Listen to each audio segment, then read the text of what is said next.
આગળ વાત કરીએ ચંડોળા તળાવમાં બીજા દિવસે ડેમોલિશનની કામગીરી આજે પણ યથાવત છે ત્યારે ગૃહ રાજ્યમંત્રી હર્ષ સંઘવી પણ ચંડોળા તળાવ પહોંચ્યા છે। પોલીસ અને મનપાના ઉચ્ચ અધિકારીઓ પણ ચંડોળા પહોંચ્યા। Police commissioner GS Malik Chandola તળાવે પહોંચ્યા છે। મનપા કમિશનર પણ અહીં ચંડોળા તળાવે પહોંચ્યા છે। જણાવી દઈએ ડેમોલિશનની કામગીરી આજે બીજા દિવસે પણ યથાવત છે। અનેકો ચોરસ મીટરની જગ્યા જે છે જેને ખાલી કરાવવામાં આવી રહી છે અને તેવામાં આ કામગીરી નિહાળવા માટે ગૃહ રાજ્યમંત્રી હર્ષ સંઘવી પણ પહોંચ્યા છે। અનેક બાંગ્લાદેશીઓ અહીંયા ગેરકાયદે રીતે રહેતા હતા, જેની માહિતી મળતાની સાથે જ હવે તેમને ડિપોર્ટ કરવાની કામગીરી તો કરાઈ, તેમના ડોક્યુમેન્ટ વેરિફિકેશનની કામગીરી કરાઈ છે।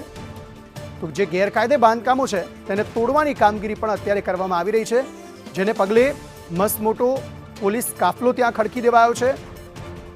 JCB મશીન્સ અને અન્ય મશીનો થકી આ જે ગેરકાયદે બાંધકામો છે તેને તોડવાની કામગીરી થઈ રહી છે અને તેવામાં પોલીસ કમિશનર, મનપા કમિશનર સહિત ગૃહ રાજ્યમંત્રી પોતે અહીં ચંડોળા તળાવ પહોંચ્યા છે।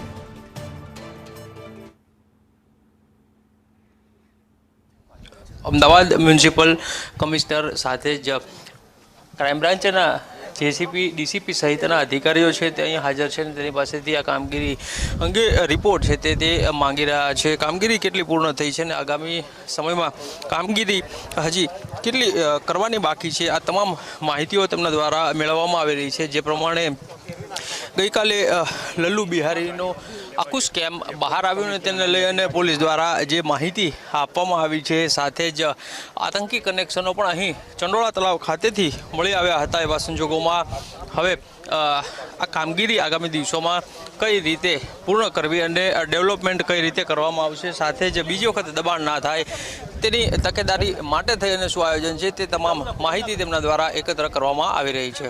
કેમેરામેન સંદીપ રાઠોડ સાથે કશ્યપ જોશી, સંદેશ ન્યૂઝ, અમદાવાદ।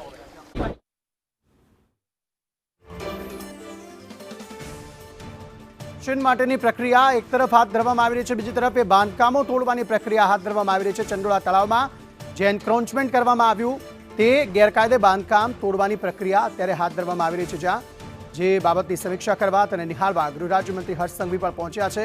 મનપા કમિશનર પણ ત્યાં હાજર, પોલીસ કમિશનર પણ ત્યાં હાજર છે અને તેમની હાજરીમાં જ જે આ ગેરકાયદે બાંધકામો છે તેને તોડી પાડવામાં આવી રહ્યા છે। જણાવી દઈએ કે આજે આ કામગીરીનો બીજો દિવસ છે। ગઈકાલે મોટી સંખ્યામાં JCB મશીન, અન્ય સાધનો વડે એ ગેરકાયદે બાંધકામો તોડી પાડવા માટેની શરૂઆત કરવામાં આવી હતી અને હજુ પણ આજના દિવસના અંત સુધીમાં પણ કામગીરી પૂરી થાય તેવું લાગતું નથી। કાલનો દિવસ પણ લાગી શકે છે, પરંતુ જે ગેરકાયદે બાંધકામો છે એ બાંધકામોને તોડી પાડવામાં આવી રહ્યા છે અને એક સ્પષ્ટ સંદેશ આપવામાં આવી રહ્યો છે કે આવા ઘૂસણખોરો રાજ્યમાં નહીં રહી શકે। એ તમામ જે ઘૂસણખોરો છે તેમને ડિપોર્ટ કરવાની કાર્યવાહી પણ કરવામાં આવશે જો તેમની પાસે યોગ્ય ડોક્યુમેન્ટ્સ નહીં હોય તો।